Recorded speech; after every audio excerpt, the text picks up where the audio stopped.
Because a very quick one. Nihe wasara Ebuka Obi, Zion Ministry na Lovet. Bonye gara nye egba ama kerihana akpia. Akụkọ ịgba ama, yes, testimony. Akụkọ ịgba ama. Ọtụtụ ndị mmadụ ekwuola ihe dị iche iche. Ahụra m posts, ahụra m articles, ahụra m videos. I have seen. Ndị na-akọta Ebuka Obi, ndị na-asị na ọ wara nji, ndị na-asị na awụ ihe ama Ebuka Obi jiri chọọ ka ishikwa otu ahụ na-eme ka chọọchị ya na-eme ha na-egro this and that and that. Ndị ebupụtara vidio ebe Fada Mbaka nọ na-eti Okafọ okeke afronga this and that na-ekwu otu ebe Fada Mbaka nọ na-ekwu na ihe ndị a niile bụ arenji. Let me tell you, ihe n'obodo abụ Nigeria, if you are not careful, ndị a ga-ebogi ihe na-eme. Let me tell our people, ihe na Nigeria wee ebe a ga-ele onye aka ya dị ọcha boye ebubo ihe ọ na-emehụ onye ahụ anwụọ.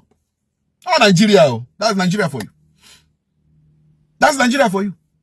Ndị a niile na-ekwu okwu arenji, olotu o si dị gị ka datin wu an arenji.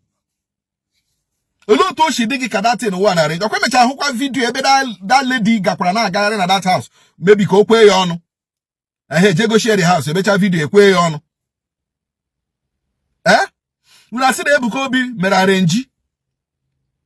What is wrong with you people? Unu hukwa ndị arenji, you not talk. Look, I'm not a Zion ministry, whatever. I'm not even a fan of Ebuka Obi. Oti ihrum now. Awumu munu onyo gajile, munu onyo jirile, oyhemu. First of all, video hunu na trend di Fada Mbaka shi arenji. Here a video of 2 years ago, self. Here a 2 years ago video. But when they buteli now, tiye na ya dika here ho metra na Zion ministry Fada Mbaka bia kuwe. Here a video of 2 years or 3 years ago, self. Guru butre now, package ye with hammer na Zion ministry. Now say Fada Mbaka break silence. Are you people daft?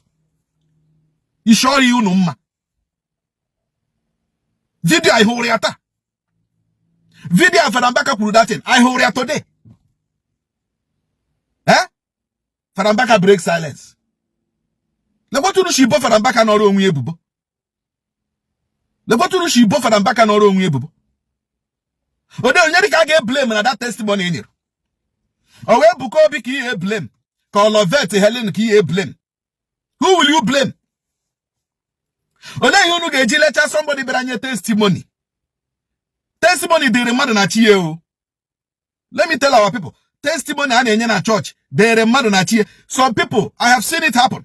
Some people na-enye testimony in anticipation of what they desire in future. I have seen it happen.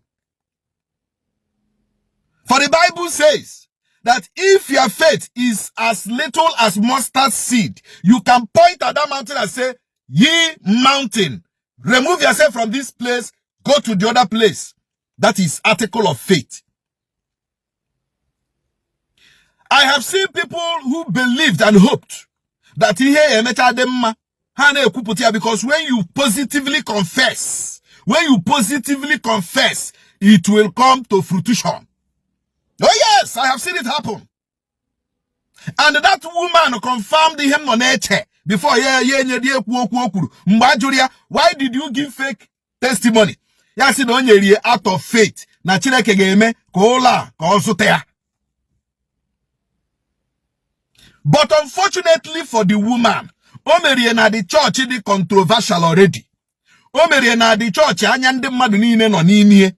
O merie na the church a na-ahụta onye nwe asa na arenji. That is just the mistake that woman made.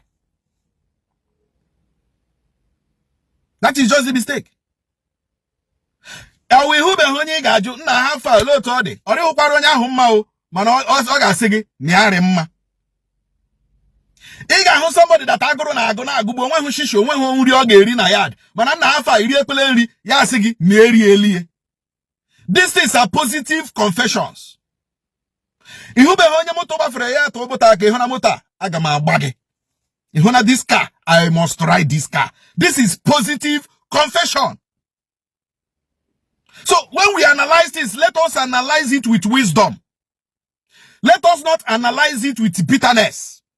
Let us not analyze it with an antagonistic feudum. Let us analyze things, placing things side by side, x-raying things, you know, trying to form a complete conclusion. Oh, because hey, today Ebuka Obi na ministry. Hey, arrange. Ona ahio. Ebe ni la arrange. Una ge budo Ebuka Obi ebu for crying. I won't fan ya o. I'm not his fan. But una ge budo Ebuka Obi. Will you people kill this man for the gift God gave him? Fadambaka passed through this thing. Fadambaka passed through this arrange of a stuff. Unechefu yoseso. Now Fadambaka also passed through this arrange of a stuff. When a great man of God, in fact, when a man, somebody that is prominent, somebody that is a celebrity, and then we go to Ebubo, but won't cause a borie. There is nothing like a range in that testimony. There is nothing like a range in that testimony. And fortunately enough, that ministry that they have arrested the woman. But I want to tell you people, when he gave me that woman, there is nowhere it is written in the Constitution of Nigeria that when somebody gives false testimony, not false information, false testimony, the person should go to jail. That woman a half year. Testimony. Testimony. So, allow the woman be. The woman made a positive confession. But the church is controversial. The church that is the only problem. I know all the churches are this kind of testimonies. Police for. All these churches are the yes. But because Ebuka Obi was our ministry. How one day we move, how one day we fly. Some people are not happy. Like I said, I won't come fan here. Zion. But let us be neutral. Whatever we are giving, we are analyzing. I want to hear some of them, the father kukure. I want to hear this and that, but that is not the issue. That is not the issue. We never Ebuka Obi because of the gift God gave him. I want to go to because I speak for the people or because Nosokwa defends the poor. You don't say that you go die now. Now you go die. They don't try many times to attack a plan over there. But then they die. Now then they get accident. Now then they get gas accident. Now then they die. No harang. And no hagangwa. So don't kill anybody because of the gift God gave him or her. Or else, allow the ministry be. Allow Ebuka Obi be. Happen to Fadambaka aka. At the end of the day, onye obula ga-aga n'ihu Chukwu kwuo otu o shiri bie ndụ ya. O ebe m nuo and o ebe nkwu. Until Ebuka Obi emewezie arrange, we will know. But for now, in another testimony, it is not at the arrange. We see the video on the trend. Fadambaka jikwe break ye silent. O jikwe break ye leg, break ye neck. Kushini ya. Some of you will put curses on yourself, but you don't know. Ihe ọwụla gbasara ndị etere mmanụ, mmanụ ume etekwere m mmanụ. Adọkwa ka ihe gbasara m wefu aka na ya. Ihe ọwụla gbasara ndị etere mmanụ, no dey talk anyhow. Agbacha ekwuchakwala m ya. Anyị hụ arrange, anyị ga-ama. Chukwu okike abịa ma amarala na m hụ arrange. I will know. Akwa ndị mụ na ha arụkọọlanụ. Muna haru kole nwere ka arrange well. Mgbe m bịa chọpụta na arrange ka na-eme ya. Abịa on a phone.